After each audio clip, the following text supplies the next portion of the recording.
My name is Dave Knecht, and I've lived in Provo for the last 44 years. I've been active in the community for many of those years. I've been a neighborhood chair and an area rep in the neighborhood program for the last, 13 out of the last 21 years.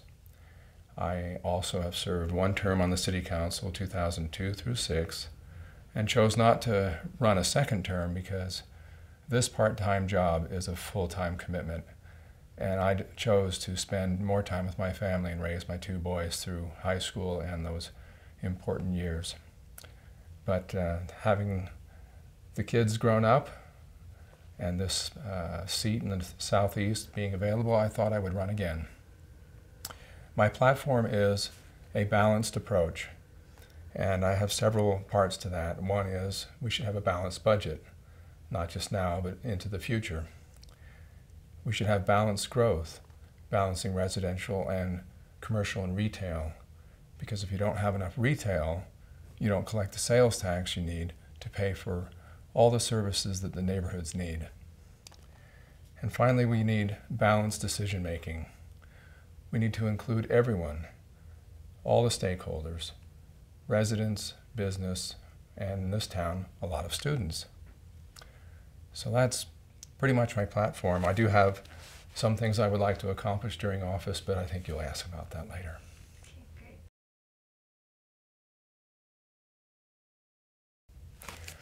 I think it's great to constantly be looking at where we've been and where we're going. So I support Vision 2030. I also support bringing our general plan and Vision 2030 into alignment so we have one clear vision. Right now, the Planning Commission and staff often review projects based on how it complies with the general plan. But the council and the mayor look at things from the vision or the view of the vision of Vision 2030. So Vision 2030 is important, and so is the general plan, and we need to have them be more in alignment so there's less confusion and more confidence and predictability.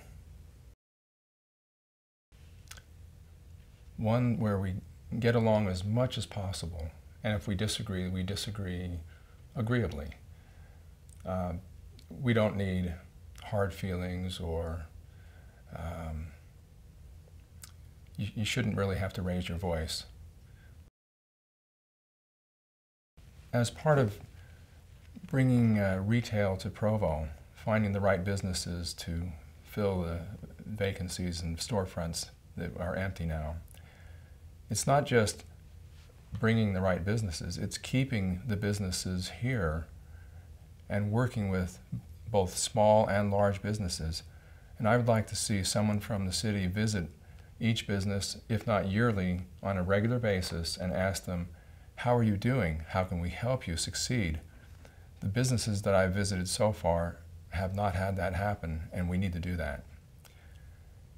We also need to bring more people into the discussion and into the activities.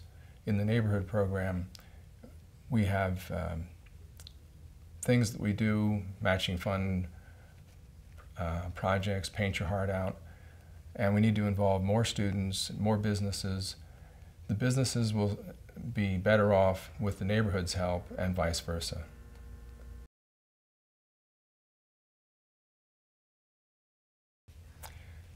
Well, I did my own calculations about the RAP tax to see how it would influence my own budget, and it looked like it would cost me anywhere between $20 to $30 a year, and for some families maybe $50 a year, depending on how much you feel is your discretionary spending. That's the price tag we need to look at and say, is it worth $20 to $50 a year to have better parks and better arts programs?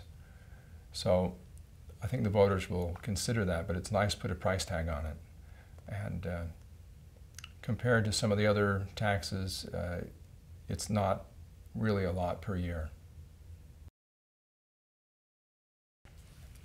Actually, I liked them. I read through them and I thought that they were transparent or would lead to transparency. They were responsible, and they were pretty much common sense. You pay for what you use. If the fees don't pay for that service, then we have to look closely at the service itself and if we're willing to subsidize it. And that was the essence of what they were talking about, and I agree with that. Great.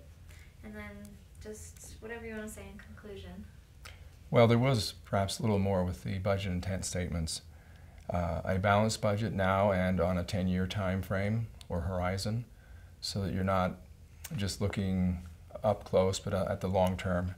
And the capital fund maintenance budgeting, where each year you put in what you know you're going to need 5 or 10 years out, and you don't spend it on other things, you don't borrow from it, so that when the money's needed, it's actually there.